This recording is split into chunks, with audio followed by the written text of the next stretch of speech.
अस्सलाम वालेकुम dear students, क्या हाल है आपका। उम्मीद है कि आप लोग ठीक होंगे और अच्छे तरीके से अपनी प्रिपरेशन कर रहे होंगे एमडी कैट 2025 की। अच्छा, ये जो वीडियो है ये बहुत ज़्यादा आप लोगों के लिए इंपॉर्टेंट होने जा रही है, क्योंकि इस वीडियो में आपको मैं स्पेशली गाइडलाइंस और स्पेशली ट्रिक्स बताऊंगा कि एमडी कैट जो 2025 है आप उसमें फ़िज़िक्स के पोर्शन में किस तरह फुल मार्क्स ले सकते हैं, और मैंने किस तरह 54/54 मार्क्स जो है एमडी कैट में स्कोर किया था। फ़िज़िक्स में कौन सी ऐसी जो गाइडलाइंस हैं वो जो मैंने फॉलो की थी, और कौन सी ऐसी मिस्टेक्स हैं जो आपने फॉलो नहीं करनी। तो इस वीडियो को आपने लाजमी एंड तक देखना है। तो इंशाल्लाह ताला आपकी जितनी भी फिज़िक्स के रिलेटेड क्यूरीज होंगी कि फ़िज़िक्स को किस तरीके से प्रिपेयर किया जाए एज ए फ्रेशर, तो ये बहुत ज़्यादा मुश्किल होता है, क्योंकि फ़िज़िक्स में बहुत ज़्यादा कॉन्सेप्ट्स होते हैं, और फिज़िक्स में कौन कौन सी बुक्स यूज़ की जाए, प्रैक्टिस के लिए कौन सी बुक्स यूज़ की जाए, और बाकी किस तरह के नोट्स बनाए जाएँ, तो ये बहुत ज़्यादा डिफ़िकल्ट होता है। तो इंशाल्लाह ताला इस वीडियो में आपका 100% जो है फिज़िक्स के रिलेटेड सारी जो है क्यूरीज वो सॉल्व हो जाएंगी। बाकी इस चैनल पर न्यू है तो चैनल को लाजमी सब्सक्राइब करें, साथ बेल आइकन को लाजमी प्रेस करें ताकि कोई भी वीडियो आए तो सबसे पहले आप तक पहुंचे। बाकी अगर आपने लर्न विद एसन जो गूगल वेबसाइट्स है और एप्लीकेशन वो विजिट नहीं की तो वो लाजमी विजिट करें, क्योंकि उस पर जो एमडी कैट के फ्री ऑफ कॉस्ट आपके टेस्ट हो रहे हैं और वो यूएचएस बेस्ड हैं। जिस तरह यूएचएस का डिफ़िकल्टी लेवल होता है इस तरह ही उनका डिफ़िकल्टी लेवल है, तो आपने वो लाजमी अटैम्प्ट करने हैं। वो फ्री ऑफ कॉस्ट है, उनकी कोई कॉस्ट नहीं है। सबसे पहले हम डिस्कस करते हैं कि फिजिक्स में 54/54 स्कोर किस तरह किया जाए, कौन से ऐसे ट्रिक्स हैं, कौन सी ऐसी गाइडलाइंस हैं जो आपने फॉलो करनी है। वन बाय वन मैं आप लोगों के साथ शेयर करूंगा। सबसे पहले तो मैं आप लोगों के साथ पीडीएफ अपने नोट्स की बनवा रहा हूं। तो मेरे फिजिक्स के जो नोट्स हैं फर्स्ट ईयर सेकंड ईयर, और उसमें फेडरल के भी पॉइंट्स हैं और बाकी बोर्ड से भी जो इंपॉर्टेंट पॉइंट्स हैं वो भी मैं उनकी पीडीएफ बनवा रहा हूँ। बहुत ज़्यादा वो अच्छे नोट्स हैं, और मैंने लिटरली उन नोट्स की बेस पे 54/50 स्कोर किया था। तो वो फ्री ऑफ कॉस्ट इंशाल्लाह ताला मैं आप लोगों के साथ शेयर कर दूंगा, मैं ग्रुप में भी सेंड कर दूंगा, और आप लोगों के साथ उसका लिंक भी शेयर कर दूंगा, मैं वेबसाइट पे भी वो दे दूंगा। तो ऐसी कौन सी जो है गाइडलाइंस जो मैंने फॉलो की थी, और ऐसी कौन सी मिस्टेक्स हैं जो फॉलो नहीं करनी है आपने। तो सबसे पहले तो हम बात करते हैं जो एक मेन पॉइंट है। अगर हम एक मेन पॉइंट की बात करें तो वो ये है कि आपने जब फिज़िक्स की प्रिपरेशन करनी है तो फिज़िक्स की प्रिपरेशन जितनी ज़्यादा आपकी होगी उसके साथ आपकी प्रैक्टिस उतनी ही ज़्यादा होनी चाहिए। प्रैक्टिस के अलावा आपका फ़िज़िक्स का जो पेपर है वो नहीं होगा।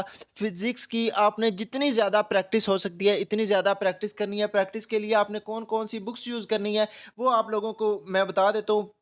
जो इसकी प्रिपरेशन बुक है, जो प्रैक्टिस बुक है वो मैंने किप्स अकेडमी की यूज़ की थी। किप्स अकेडमी की मैंने यूज़ की थी, राइज़ अकेडमी की मैंने यूज़ की थी, और उसके बाद मैंने स्टार अकेडमी की जो बुक है वो यूज़ की थी। ये मैंने 3 बुक्स यूज़ की थी जो फ़िज़िक्स के रिलेटेड। और बाकी आपने जो दूसरा सेकंड पॉइंट है जो बहुत ज़्यादा इंपॉर्टेंट है आप लोगों के लिए, मैं पहले भी उस पे एक एक्सटेंसिव और एक्सक्लूसिव वीडियो आप लोगों के लिए बना चुका हूँ कि आपने जो पास्ट पेपर है वो कोई एक भी पास्ट पेपर छोड़ना नहीं है। जब आप पास्ट पेपर करेंगे तो आपको पता चलेगा कि डिफ़िकल्टी लेवल क्या होता है एमसीक्यूज़ का, और एमसीक्यूज़ किस तरह बन के आते हैं।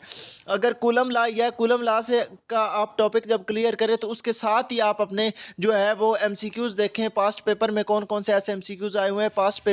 पास्ट पेपर की मैं आप लोगों के साथ पीडीएफ शेयर करूंगा जो कि टॉपिक वाइज है, कि हर टॉपिक में से 2015 में, 2017 में, 2018 में, 2022-23 उन टॉपिक वाइज पेपर्स में से जिस तरह एमसीक्यूज़ बन के आए हुए हैं, तो आप लोगों को पता चलेगा कि इन टॉपिक में से किस तरह एमसीक्यूज़ बन के आ सकते हैं। तो आप लोगों ने वो मस्ट फॉलो करनी है और वहाँ से आपने प्रिपरेशन करनी है। तब आपको जाके आइडिया होगा कि फ़िज़िक्स के एमसीक्यूज़ किस तरह बन के आते हैं। फ़िज़िक्स की अगर बात की जाए तो फ़िज़िक्स के एमसीक्यूज़ ज़्यादा मुश्किल नहीं होते। बस मैं आप लोगों को बताता हूँ कि अगर 54 एमसीक्यूज़ थे उस टाइम, तो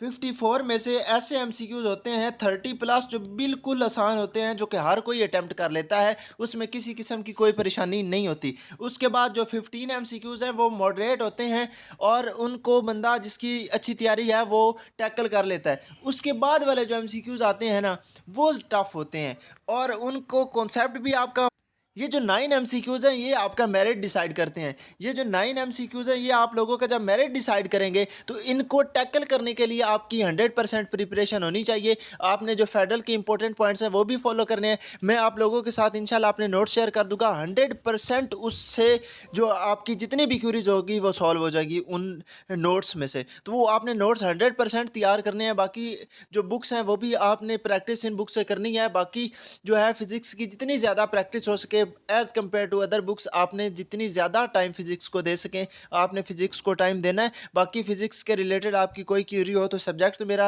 जो मेन है, जो मैं टीच कर रहा हूँ वो बायोलॉजी है, लेकिन फ़िज़िक्स के रिलेटेड भी आप लोगों की कोई भी क्यूरी हुई तो इंशाल्लाह ताला मैं सॉल्व करूँगा। आप नीचे कमेंट कर सकते हैं, ग्रुप में पूछ सकते हैं। अबाउट 600 प्लस स्टूडेंट्स जो हैं वो मेरे ग्रुप में भी ऐड हैं, और बाकी आप लोगों की कोई भी क्यूरी हो तो इंशाल्लाह ताला मैं आप लोगों के लिए हाज़िर हूँ। बाकी दुआओं में याद रखिएगा। अल्लाह हाफ़िज़।